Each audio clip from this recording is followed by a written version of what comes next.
Hello，金金貓模型頻道，今集分享嘅 HG 模型就係18年前2006年推出嘅曉啦。呢一盒模型有兩個版本嘅，咁我而家呢一個呢，就係卡加連駕駛最初嘅曉啦，咁而另一款就係亞木駕駛但係有浮油炮嘅版本。咁兩個版本外甲都係電導件嚟嘅，雖然係通販啦，但係模型鋪就唔常見。不過大家都知道，今個月26號日本方面就會上映新嘅20週年劇場版《Gundam Seed Freedom》啊，所以 Bandai 就趁機將全部舊模咧再推出，又再撈大家一筆。咁我自己當年都有睇過晒兩套 Gundam Seed 系列嘅，但係模型方面就冇買過啦。今次有機會啦，咁希望大家會喺而家呢一刻俾我一個 like 啦。呢盒曉嘅電導件總數有5塊。咁我拎起板件俾大家睇之前呢，一早就戴好晒手套噶啦，因為電導件呢係有指紋收集器之稱嘅。如果唔戴手套，全部電導件都會揩晒我啲指紋噶啦。咁我估大家對我嘅指紋呢應該就冇興趣嘅。真係好閃，有啲似黃金聖衣啊！06年當年係有做隱藏式水口嘅喎。嗱，呢一個技術呢，而家大家會覺得好普通。但係當年咧，應該都覺得十分新穎噶啦。橙金色嘅件都有做隱藏式水口，腳掌就用翻紅色嘅件啦，仲有槍同埋腳部嘅骨架。老朋友 PE 件一塊，仲有一塊屬於少量嘅關節板件，一大張用嚟黐電導件表面嘅保色貼紙啊！大家點睇啊？Bandai 就送一張刮貼咧，俾大家用嚟刮落去膊頭嗰個電導件表面啊！我真係唔知用乜嘢言語嚟表達啦。以前嘅說明書插畫設計咧，真係有心機好多嘅，反而而家嘅說明書咧，好多都係冇任何插畫噶啦。先砌身體咧，俾大家睇。雖然講話係有做隱藏式水口啦，但係都唔係全部嘅。咁大家見到有啲表面咧係會有一個黑點。嗱，呢啲就無法避免噶啦，除非你可以自己為佢哋上翻電導金色啦。咁我印象中呢，大約97至98年嗰陣，好似係砌個電導嘅模型嘅。咁嗰個就係 Wing Zero EW 1:100嘅舊模啦。嗱，呢個 EW 係超多水口嘅，所以呢一個曉，我覺得係好新鮮，完全金色，好似鏡面嘅效果呢，我自己真係第一次接觸。但係我發現呢，有啲件呢係比較難推得入嘅。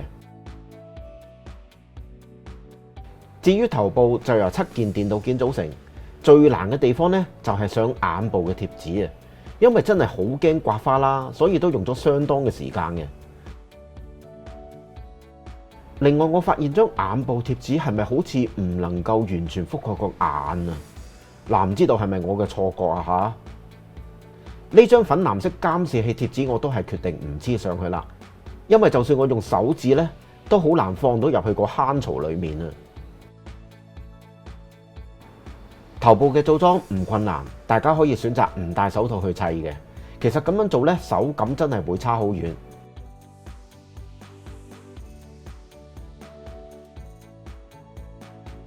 咁啊，先俾大家睇一睇面部嘅正面啦。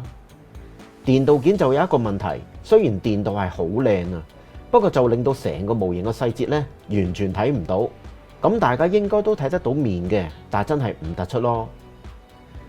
其實我本身咧係拍咗少量嘅可動示範嘅，但我發現曉嘅電導面咧竟然反射出我個樣啊！咁我自己就唔想出鏡，驚嚇親大家，以後都唔睇我嘅影片啊！所以冇辦法啦，只好將所有嘅可動示範咧全部唔出。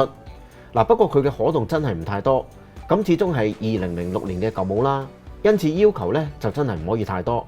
咁同時最重要嘅一樣嘢，電導面之間係有機會會互相刮到嘅。所以大家唔好將呢一個曉咧扭動得太多去擺 pose 啊！咁我朋友講買翻嚟只係可以用嚟做鎮宅神器嘅啫，果然係冇錯。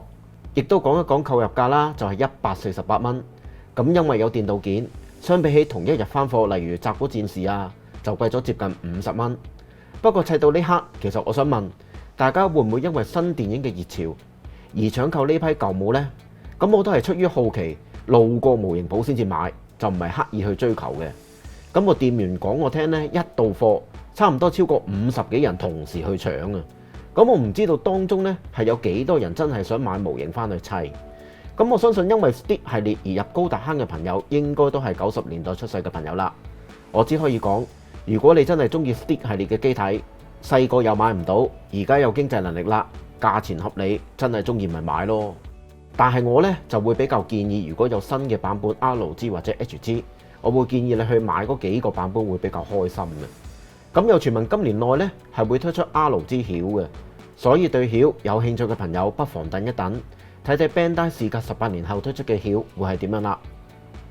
我上年就做過 MG 突擊高達模型分享啦，咁包括劍炮裝同埋閃電裝，有興趣嘅朋友可以撳右上角嘅連結咧入去睇睇。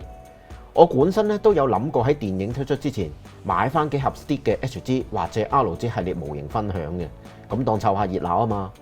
目標咧就唔係呢一個 HG 曉嘅，不過我就唔知道大家有冇興趣睇啊嚇。咁啊觀察一下呢一集嘅反應，先再作決定分唔分享啦。呢一個 HG 曉我用咗大約5個鐘時間去完成嘅，咁啊純數組嘅啫，有磨少量嘅水口。但係唔好彩嘅事情咧就發生咗啦。首先就係槍嘴嘅零件咧，俾地板精靈食咗啊！我揾唔翻。唉，呢一件零件都係啦。大家睇唔睇到個盾牌表面有啲花咗啊？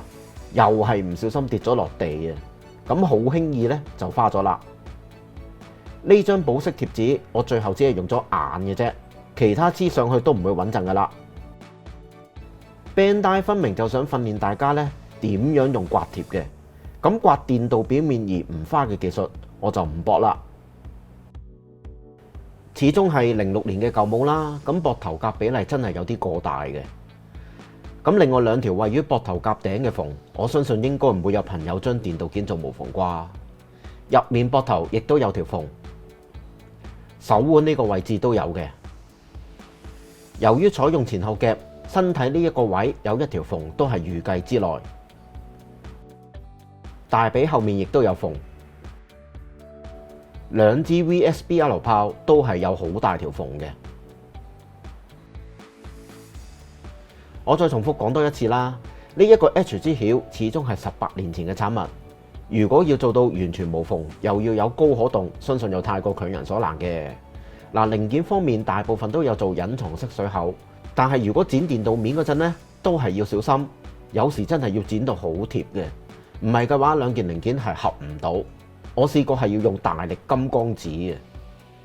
至於呢一個 HG 版本嘅曉，我就唔推薦大家趁呢一個熱潮去重溫一次啦。比例方面真係有啲奇怪嘅。咁例如頭先講嘅兩邊膊頭甲，手嘅可動真係只可以舉起45度，就好似而家大家見到咁樣。電鍍模型只可以用嚟欣賞，唔適合把玩呢一句説話。今次完全體驗得到啦。由於佢嘅背包都有一定嘅重量，企喺度擺 pose 咧，有機會出現啱啱見到嘅畫面，所以大家咧都係上架展示啦。另外再提提大家，電鍍件當一接觸過空氣，時間耐咗係會氧化嘅。以前大家都聽到一句説話，不在乎天長地久，只在乎曾經擁有，就應用得到喺電鍍模型身上啦。最後我都希望傳聞今年會推出 RG 版曉嘅消息會成真啦。起碼眼部係會做分件，有埋骨架，多啲可動。但係如果又係推出電鍍版嘅，我就免啦。我唔想又再咧戴手套齊模型。但係如果可以出得到好似白色2.0嗰款香檳金，或者我會再考慮買嘅，起碼個樣都可以睇清楚一啲啊嘛。如果中意我呢一段影片嘅，記得幫我 CLS 啦。好，下集再見，拜拜。